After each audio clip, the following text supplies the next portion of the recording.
So the part of the chapter I'd like to focus on there is on verse 35, where it says, women received their dead raised to life again, and others were tortured, not accepting deliverance, that they might obtain a better resurrection. That they might obtain a better resurrection. So the question is, how do we obtain this better resurrection it's talking about there? And a few other questions we might ask is, what is this better resurrection, and when will the better resurrection be received? In verse 35 there it said, women received their dead raised to life again, and others were tortured, not accepting deliverance, that they might obtain a better resurrection. Verse 36, it keeps going on. And others had trial of cruel mockings and scourging, yeah, moreover, of bonds and imprisonment. They were stoned, they were sawn asunder, were tempted, were slain with the sword. They wandered about in sheepskins and goatskins, being destitute, afflicted, tormented. And there's a lot of things that Hebrews 11 is talking about there. And so, what is this better resurrection, and how do we obtain it, and when will it happen? But some would say, I'm getting ahead of myself. Isn't the better resurrection just talking about making it to heaven? And, well, obviously, that is a better resurrection than the alternative of going to hell. Okay? But that's not what the Bible is talking about here. So, we'll answer one other question besides the three that I mentioned. Are there rewards on top of just making it to heaven? Or is heaven just it? And if we back up to verse 6 in Hebrews 11, it says, but without faith it is impossible to please him. For he that cometh to God must believe that he is, and that he is a rewarder of them that diligently seek him. So we see that rewards are mentioned in this passage, and it's to them that diligently seek him. And the first thing I want to talk about is there's a difference between a reward and a gift. In John chapter 4, verse 10, and this is where Jesus is talking to the woman at the well, and Jesus answered and said unto her, if thou knewest the gift of God, notice, gift of God, and who it is that saith to thee, give me to drink, thou wouldest have asked of him, and he would have given thee living water. So, Jesus is talking about the gift. And in verse 14, it explains it a little bit more. Jesus explains it more. But whosoever drinketh of the water that I shall give him shall never thirst. But the water that I shall give him shall be in him a well of water springing up into everlasting life. Okay, so salvation is the easiest drinking a cup of water. It's simple. Okay, and what we really want, and we make this known when we go preaching the gospel, that it's a free gift. And who pays for the gift? The person that receives it or the person that gives it away? And it's the person that gives it away. And this gift, God gave. If you would turn to Psalm 19. And I think everybody is probably familiar with the verses Ephesians 2:8-9. Where it says, for by grace are ye saved through faith, and that not of yourselves, it is the gift of God. So we know, and then not of works, lest any man should boast. So it's a gift. Salvation is a gift. It is free. It's not of our works. Okay? But what I want to get at is rewards are of works. Rewards aren't automatic. It's not a gift like salvation is. Obviously, there are some things in heaven that are part of salvation that are free and better than we could even imagine. But there's more to it than that. The Bible talks extensively about rewards in the Bible. In fact, I got so much left here, I think I'm going to have to break this into 2 sermons. But I think we'll get through the first 2 questions at least today. So if you're there, before we get to Psalm 19, I'll just read for you from Revelation 22:12. And behold, I come quickly, and my reward is with me, to give every man according as his work shall be. And so this is not talking about salvation. Obviously, the people that aren't saved, they're going to be judged according to their works, and they're going to get according to their works. We will also get according to our works, but not as far as heaven and hell. We're going to get it according to our works above heaven, our rewards. And we'll explain that more. And we know that salvation is not of works. Like what does Romans 4:5 say? It says, but to him that worketh not, but believeth on him that justifieth the ungodly, his faith is counted for righteousness. And then it keeps going, verse 6. Even as David also describeth the blessedness of the man unto whom God imputeth righteousness without works. So we know salvation is not of works. But the Bible teaches that rewards are of works. If you're there in Psalm 19, let's look at verse 7. The law of the Lord is perfect, converting the soul. The testimony of the Lord is sure, making wise the simple. The statutes of the Lord are right, rejoicing the heart. The commandment of the Lord is pure, enlightening the eyes. The fear of the Lord is clean, enduring forever. The judgments of the Lord are true and righteous altogether. More to be desired are they than gold, yea, than much fine gold, sweeter also than honey and the honeycomb. In verse 11, moreover, by them is thy servant warned, and in keeping of them there is great reward. So, even in the Old Testament, we see writing about reward. And obviously, part of living a holy and Christian life, some of it applies to this life, that we'll get rewards in this life. That God won't chastise us, for example, if we're living according to His will. Because if we examine ourselves and correct the things that are lacking in our own lives, God doesn't have to punish us and chastise us. But the question is, how do we obtain this better resurrection, or these rewards that the Bible is talking about? Turn to Matthew chapter 16. And we just read. So the question is, how do we obtain these rewards and this better resurrection? In Psalm 19, we just read, it said, in keeping of them there is great reward. And that is talking about the law and the statutes of God, and to fear the Lord. You're there in Matthew 16. Let's look at verse 27. Verse 27, it says, for the Son of Man shall come in the glory of his Father with his angels, and then he shall reward every man according to his works. So we can see it's according to our works. Salvation is not of works, lest any man should boast.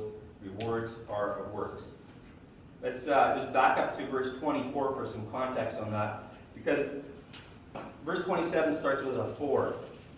And anybody that teaches grammar might be able to correct me, but I think for is called a conjunction, or it might have some other fancy term. So that means it's related to what's before it. And we need to find out why that for is there for. If we go to verse 24, it says, then said Jesus unto his disciples, if any man will come after me, let him deny himself and take up his cross and follow me. For whosoever will save his life shall lose it, and whosoever will lose his life for my sake shall find it.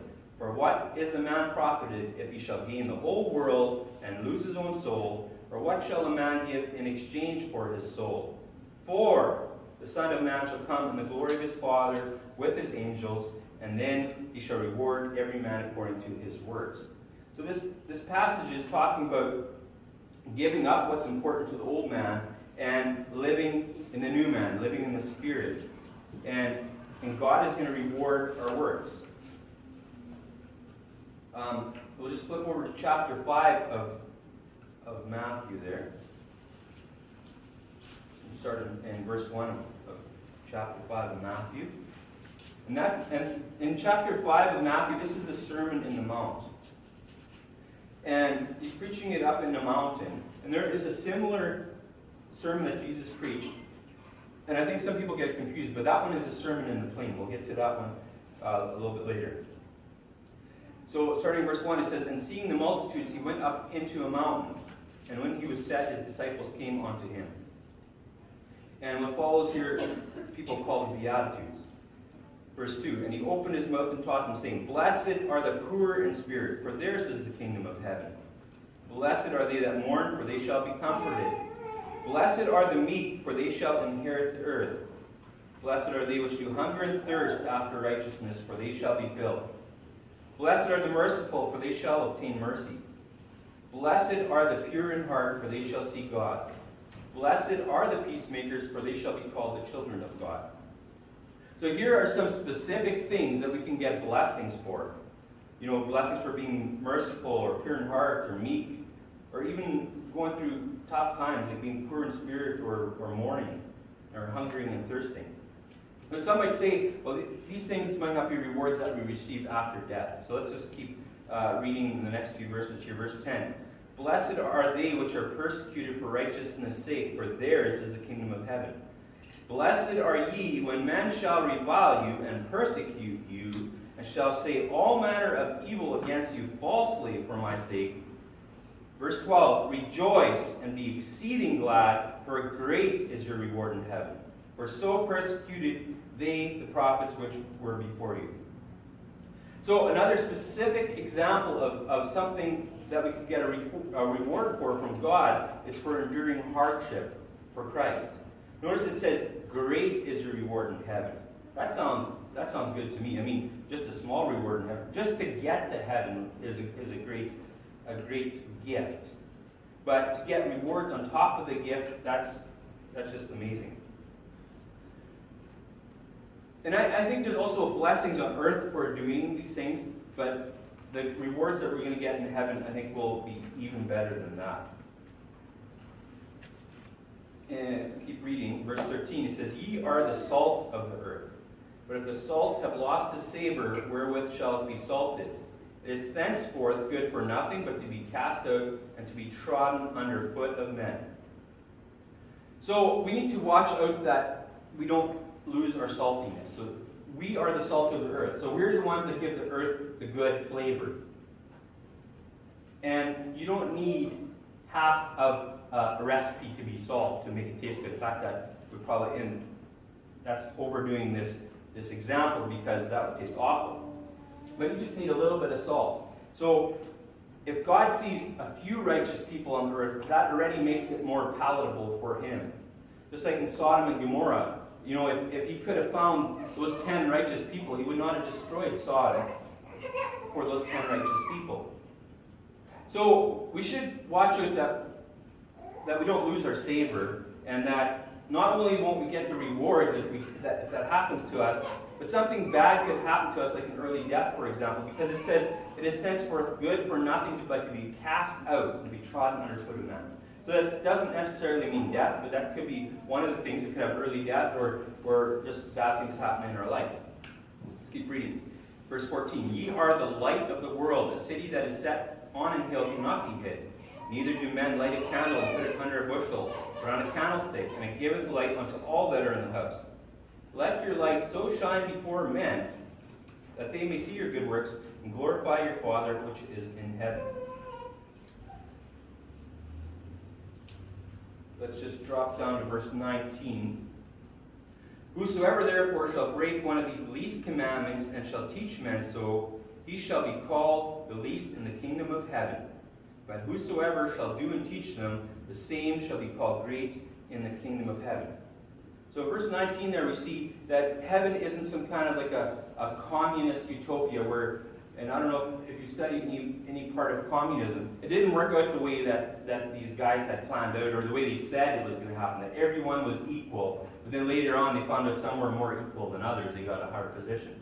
But the kingdom of heaven isn't like that, where everybody is just the same, everybody's just wearing great clothes, everybody looks exactly the same, everybody has the same status. No, it says people that are saved but they're teaching wrong things, they're going to be called the least. And then people that are teaching all the law, they're going to be called great in the kingdom of heaven. So we see there is a difference in heaven between people, how people get to enjoy heaven. Not that anybody is not going to enjoy it. Everybody will enjoy it. Matthew, let's just drop down verse 43. Ye have heard that it hath been said, thou shalt love thy neighbor and hate thine enemy. But I say unto you, love your enemies, bless them that curse you, do good to them that hate you, and pray for them which despitefully use you and persecute you, that ye may be the children of your Father which is in heaven. For he maketh his sun to rise on the evil and on the good, and sendeth rain on the just and on the unjust. For if ye love them which love you, what reward have ye? Do not even the publicans the same? And if ye salute your brethren only, what do ye more than others? Do not even the publicans so? Be ye therefore perfect, even as your Father which is in heaven is perfect. So verse 46 says there, if ye love them which love you, so the only people you love are the ones that love you, what reward have you? So again, another mention of reward. So if we love people that don't love us, that is something that we could earn a reward for. Go to the next chapter, in verse 16. Here's another example of something that we can get a reward for.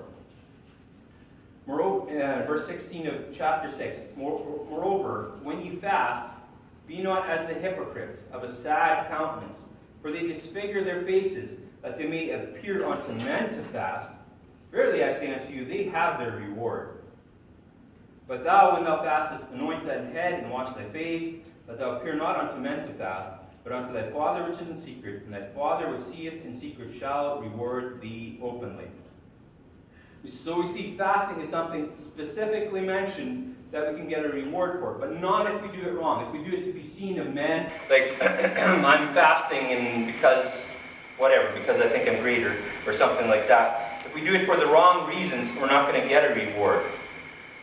Because it says they have the reward. They have the recognition of people.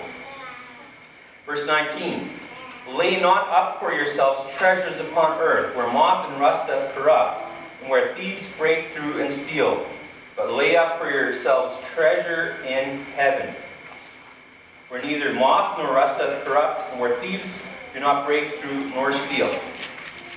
So these two verses, what I want to draw out of this is both of these sound like commands. We're not supposed to lay up for yourselves treasures on earth, but then it also says, lay up for yourselves treasures in heaven. So we're supposed to try to earn rewards in heaven. It's not just something that just a few people can get to or whatever. Everybody should be trying to lay up treasure for yourselves in heaven.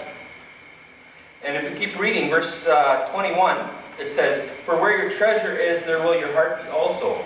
The light of the body is the eye. If therefore thine eye be single, thy whole body shall be full of light. But if thine eye be evil, thy whole body shall be full of darkness. If therefore the light that is in thee be darkness, how great is that darkness? No man can serve two masters, for either he will hate the one and love the other, or else he will hold to the one and despise the other. Ye cannot serve God and mammon.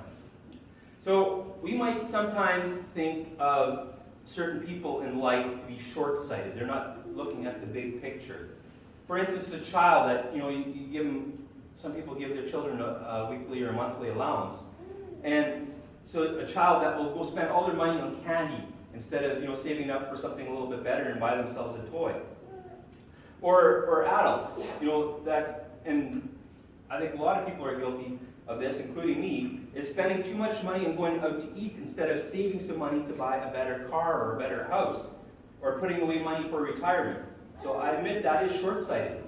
But then, in the same way, if your main goal in life, if your main goal and what you desire most in life is the treasures of this world, then you're also short-sighted. Okay? Because, it's good to lay up some money because we don't know what the trouble will come. The Bible talks about giving a portion to 7 or 8. But if that is your main goal, because the reason is retirement is actually only a very small part of time, very little bit of time compared to eternity. And it's not guaranteed that we'll even enjoy it. I have a retirement fund at work and I'm thankful for it. But there's no guarantee that I will live to enjoy it. And not only that, this passage talks about moth and rust can corrupt it. Even though it's in an account somewhere, somebody could embezzle it. Somebody could, it can depreciate. Someone can steal it, like thieves or taxes, right? That's probably a form of robbery too. Or I might die before I get to enjoy it.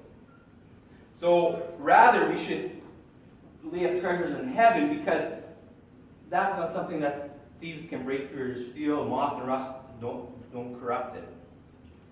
So that was the Sermon on the Mount, and I skipped some verses there for sake of time. But in Luke chapter 6 is what is the Sermon in the Plain, and Jesus goes over very similar things there. There's also a list of Beatitudes in there. In Luke chapter 6, verse 17 is where we'll start reading. Luke 6, verse 17. And he came down with them and stood in the plain in the company of his disciples, and a great multitude of people out of all Judea and Jerusalem, and from the sea coast of Tyre and Sidon, which came to hear him and to be healed of their diseases.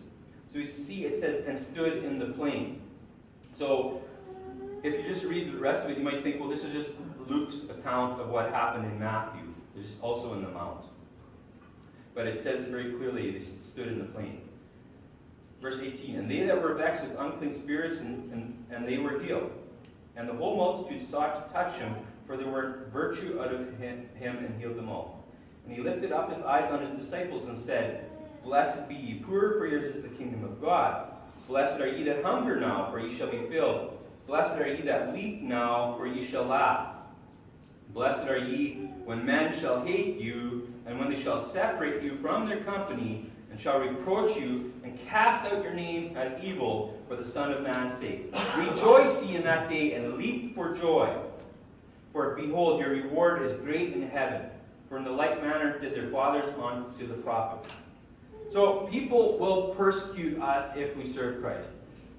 In 2 Timothy it says, and all that will live godly in Christ Jesus shall suffer persecution. So it's not me. That doesn't mean all saved people will really suffer persecution. But if you want to live godly, you shall suffer persecution. You will suffer persecution. But the good news is we get rewarded for it. It's not just something we have to do and get through, and heaven will be better. But we'll also be rewarded for it. And that's good news.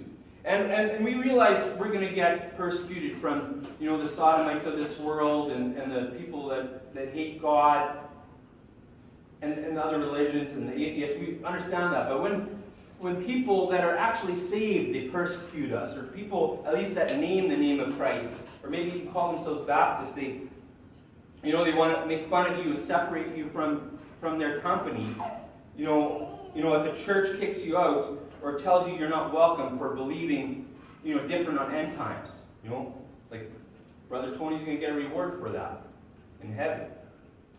And the guy that is kicking people out for things that are unbiblical, he's probably going to be called least in the kingdom of heaven if he is actually saved. So we get rewarded for things like that. So it's discouraging when we get persecuted. Yeah, I agree.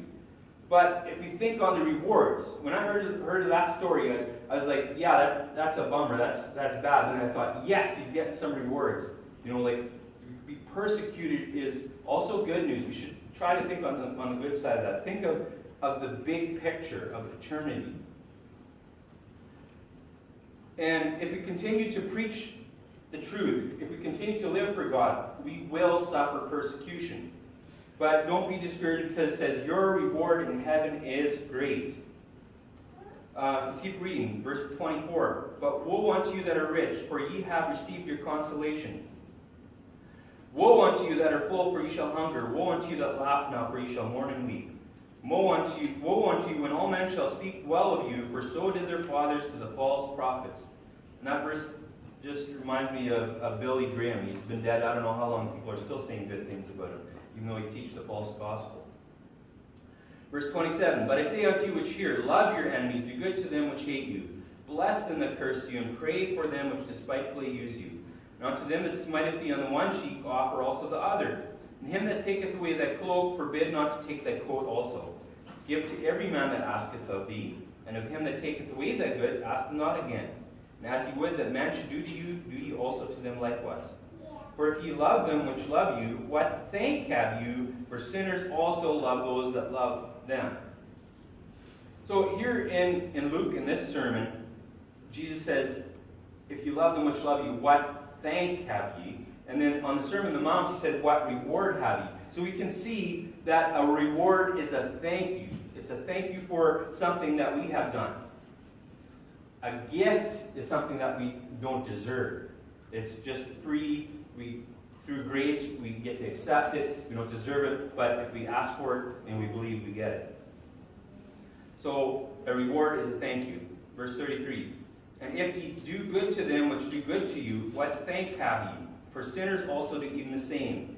And if ye lend to them of whom ye hope to receive, what thank have ye? For sinners also lend to sinners to receive as much again. Verse 35. But love ye your enemies, and do good, and lend hoping for nothing again. And your reward shall be great, and ye shall be the children of the highest, for he is kind unto the thankful and to the evil.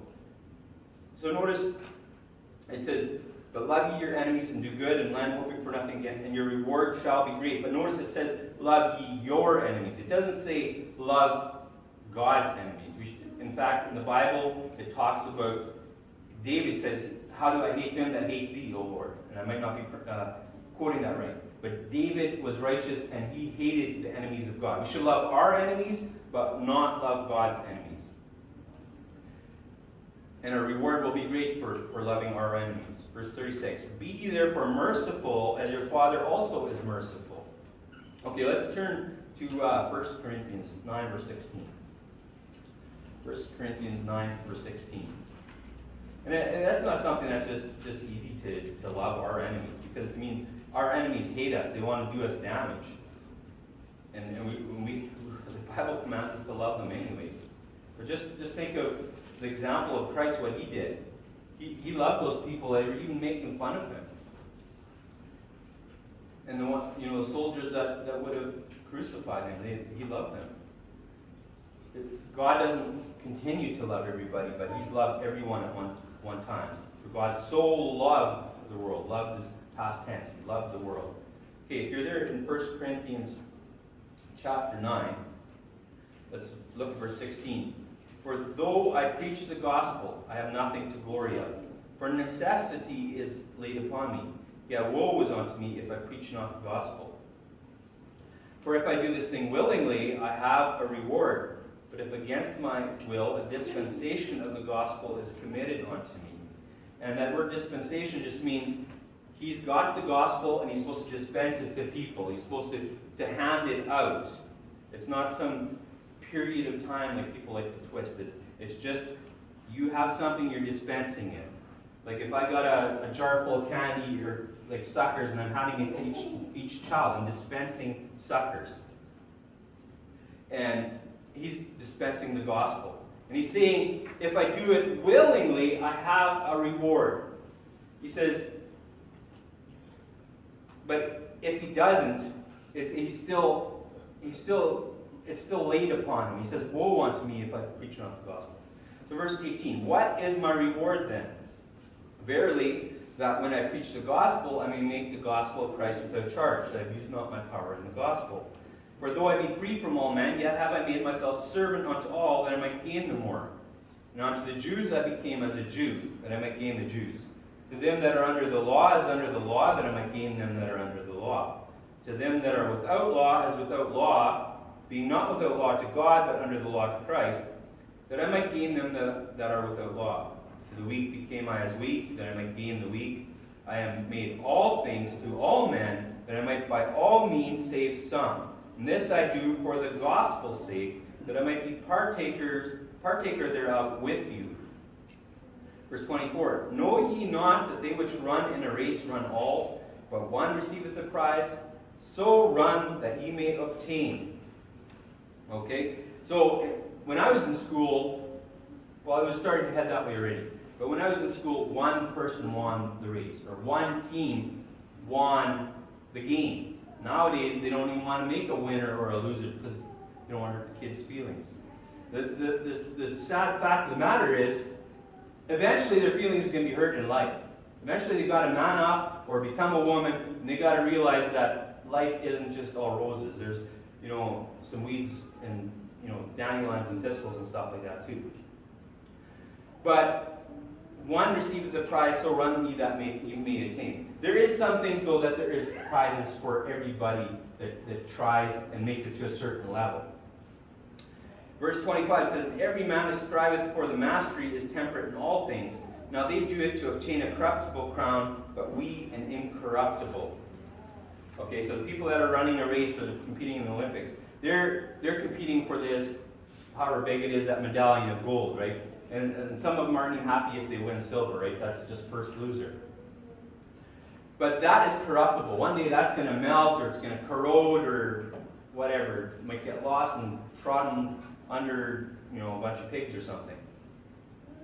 Verse 26, I therefore so run, not as uncertainly, so fight I not as one that beateth the air, but I keep under my body and bring it into subjection, lest that by any means, when I preach to others, I myself should be a castaway.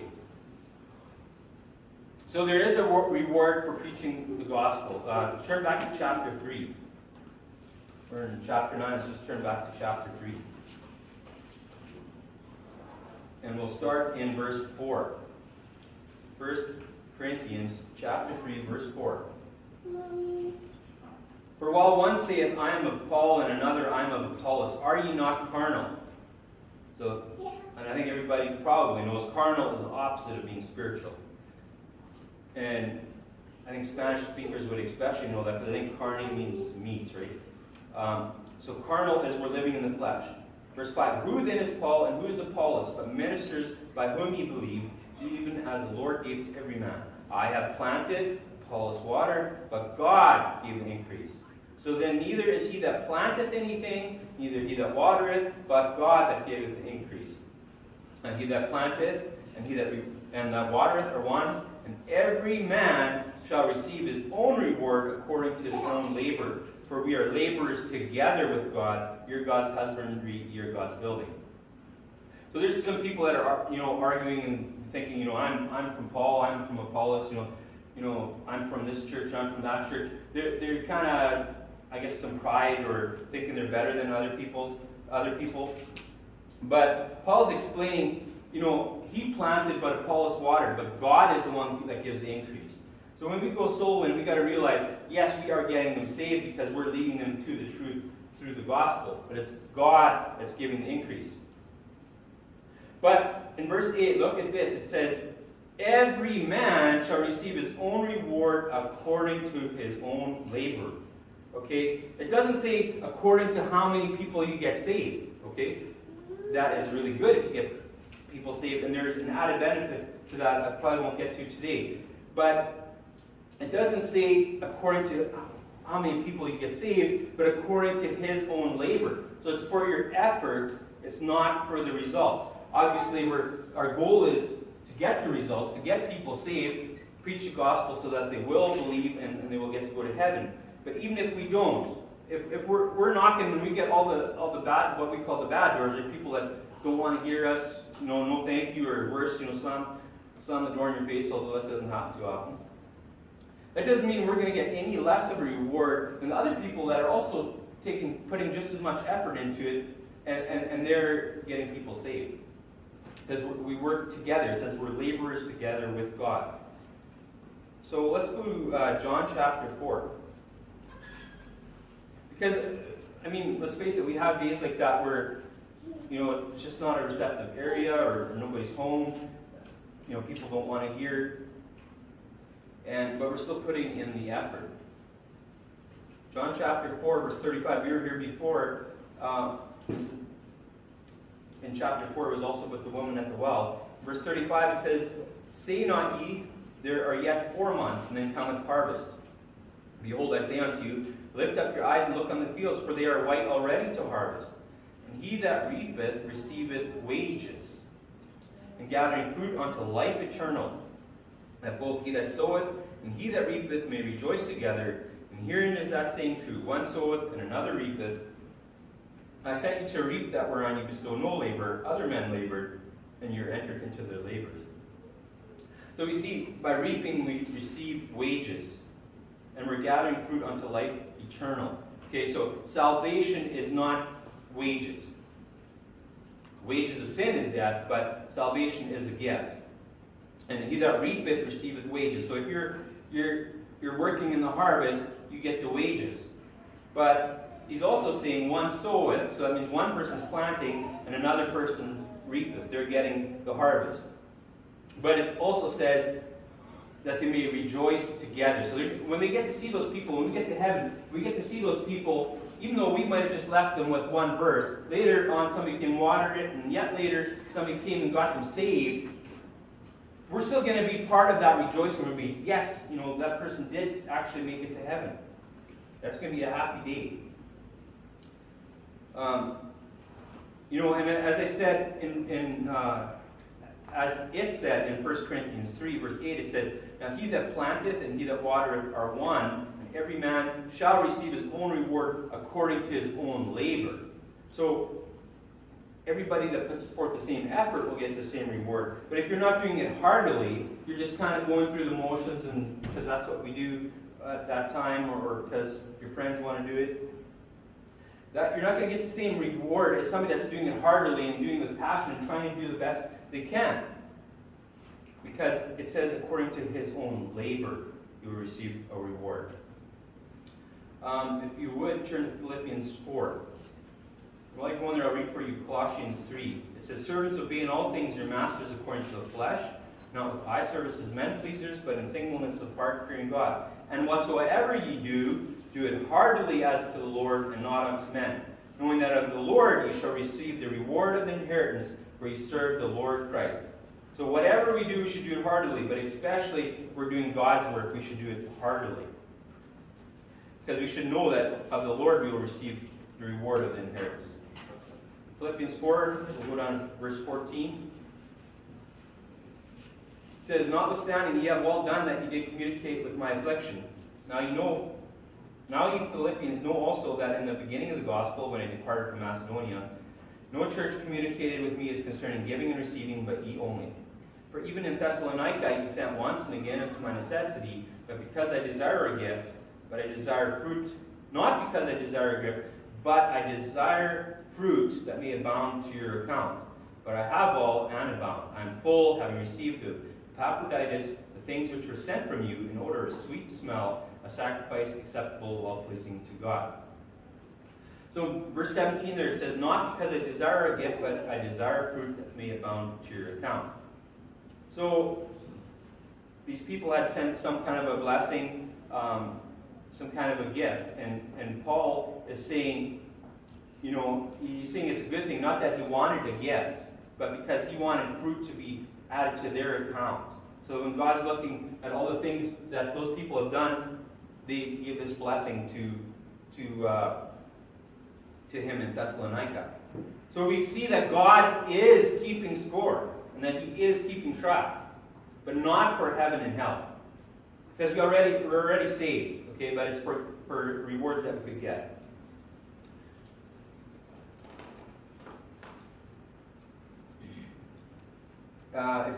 Let's go to Matthew chapter 6. So we see that Paul wanted the fruit to abound into their account, and one of the ways to earn a reward is by giving gifts to the poor or gifts to the workers of God. In Matthew 6, verse 1, we get a warning here. In verse 1, it says, take heed that ye do not your alms before men, to be seen of them. Otherwise ye have no reward of your Father which is in heaven. Therefore, when thou doest thine alms, do not sound a trumpet before thee, as the hypocrites do in the synagogues and the streets, that they may have glory of men. Verily I say unto you, they have their reward. But when thou doest alms, let not thy left hand know what thy right hand doeth, that thine alms may be in secret, and thy Father which seeth in secret shall reward thee openly. So, if in case anybody doesn't know what alms are, it's just you're giving to the poor or giving to a ministry or something like that. But we're warned that we're not supposed to do it before men to be seen of men. So if you give half your retirement to a new hospital building, don't ask them to put your name on the front of it. Because those people that do that, they have their reward here. If you got to get the newspaper out and take a picture of you because you're giving a $100 check to some orphans or something, you have your reward. We should do it in secret, and God will reward us openly. Because I don't know about you, but I don't want to miss out on a reward that I could have gotten just because I bragged about it or got somebody to take a picture of me. I don't want that to happen. Here in Matthew 6, let's just flip over to chapter 10. Matthew 10, verse 40. It says, he that receiveth you receiveth me, and he that receiveth me receiveth him that sent me. He that receiveth a prophet in the name of a prophet shall receive a prophet's reward. And he that receiveth a righteous man in the name of a righteous man shall receive a righteous man's reward. And whosoever shall give to drink unto one of these little ones a cup of cold water only in the name of a disciple, verily I say unto you, he shall in no wise lose his reward. So just for giving a cup of water to a child, that person is going to receive a reward and will not lose it. Mark chapter 9, verse 41 says something similar, and this is Jesus talking again. For whosoever shall give you a cup of water to drink in my name, because ye belong to Christ, verily I say unto you, he shall not lose his reward. So if you give a cup of water to a child, or if you give a cup of water to a Christian, somebody that believes Jesus Christ, you will not lose your reward. It says, shall not lose his reward. But the other thing to remember is there are some rewards you can lose. Salvation you can't lose. Okay? But rewards you can. Some of them. Revelation 3:11. Behold, I come quickly. Hold that fast which thou hast, that no man take that crown. So it sounds like if they didn't hold fast what they had, somebody could have taken their crown. Are you still there in 1 Corinthians 3? If not, you can turn there. So you can't lose salvation, but you can lose your rewards. In Colossians 2, verse 18, it says, let no man beguile you of your reward in a voluntary humility and worshipping of angels, intruding into those things which ye have not seen, vainly puffed up by his fleshly mind, and not holding the head, from which all the body, by joints and bands, having nourishment ministered and knit together, increaseth with the increase of God. So it said, it's a warning. Don't let anybody beguile you. Don't let anybody trick you of your reward. When it talks about worshiping of angels, don't let somebody trick you that we should be, into all this angel stuff that's not found in the Bible. We shouldn't be worshiping, and then we shouldn't be intruding into those things which he hath not seen, and then get puffed up in our flesh and mind. So it talks there. Don't let anybody beguile you of your reward. Don't let anybody trick you of your reward. So it sounds like you can lose a reward. John 10:28 is talking about salvation. John 10:28 and 29 say, and I give unto them eternal life, and they shall never perish, neither shall any man pluck them out of my hand. My Father which gave them me is greater than all, and no man is able to pluck them out of my Father's hand. So salvation, if he gives them eternal life, those that believe, they shall never perish. So they will never die the second death. And nobody will be able to pluck them out of his hand. And when it says any man, that includes ourselves. Some people say, well, what if I reject God or I quit believing? That includes ourselves. We're any man. And man in the Bible often refers to men and women. So nobody can pluck you out of Jesus' hand. Nobody can pluck you out of the Father's hand, including yourself. So salvation you cannot lose, but rewards you can. We are there in 1 Corinthians 3. According to the great, let's start in verse 10 of 1 Corinthians 3. According to the grace of God which is given unto me, as a wise master builder, I have laid the foundation, and another buildeth thereon. But let every man take heed how he buildeth thereupon. For other foundation can no man lay than that is laid, which is Jesus Christ. Now if any man build upon this foundation, gold, silver, precious stones, wood, hay, stubble, every man's work shall be made manifest, for the day shall declare it. Because it shall be revealed by fire, and the fire shall try every man's work of what sort it is. If any man's work abide which he hath built thereupon, he shall receive a reward. If any man's work shall be burned, he shall suffer loss, but he himself shall be saved, yet so is by fire. So, the foundation is already laid, and that's Jesus Christ. And we're doing different kinds of work. Okay, there's different kinds of work that you can do. And even different, obviously we can do our physical job, and we should do our physical job. But let's say you build houses. If you don't already know it, one day that house is going to be destroyed. It's part of the wood. Okay? But even spiritually, there's different types of work that you can do. Somebody will, they'll give to feed the hungry. That's a good work to do. Okay? But if you feed the hungry and you let their soul go to hell, what were you really doing there? Just to make them feel better for a little bit of time, and then for eternity they'll, be tormented. But we should just be careful what kind of work we do, and that we spend our time wisely doing the work that will abide. Because if we do work that will abide, that's spiritual work that we do, it'll stand the test of time. If that work abides, we will receive a reward. Okay? If you have work that you're doing, you're building houses or doing electrical or plumbing or whatever it is, computer work even, that's even more temporary. You know, all our work is going to be revealed by fire, okay? Everything on this earth will burn up. But there'll be some work that's eternal. If you get somebody saved, that's eternal. That will not burn up. And you will get rewards for that. But if all you've done is stuff that burns up, it says here, you'll suffer loss, but he himself shall be saved. So even all your work that you did burned up, there's no eternal value, he himself shall still be saved. That person will still be saved, and they don't have to worry about going to hell.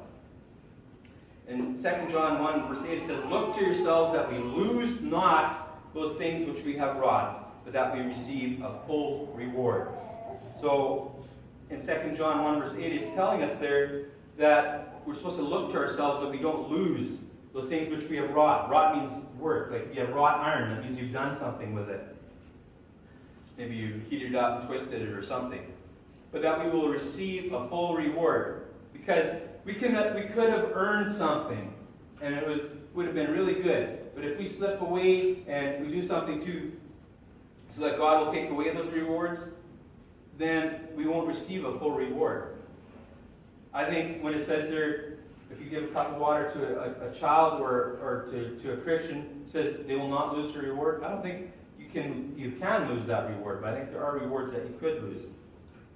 So we asked the question, or first of all, the question of, are there actually rewards beyond just making it to heaven? And I showed you that rewards are earned, but salvation is free. Rewards can be lost, but salvation cannot. And then the question is, how are rewards earned? We looked at a few specific examples. In Psalm 19, it talked about keeping the law and God's statutes. We read about giving alms. We learned about preaching the gospel. And enduring hardship for Christ. For example, persecution or fasting. Those are enduring hardship for Christ. So that is how rewards are earned. So next Sunday, I want to preach on when will we receive the rewards and what are the rewards. What are the different kinds of rewards? So that's what we'll do next Sunday. So let's pray. Thank you.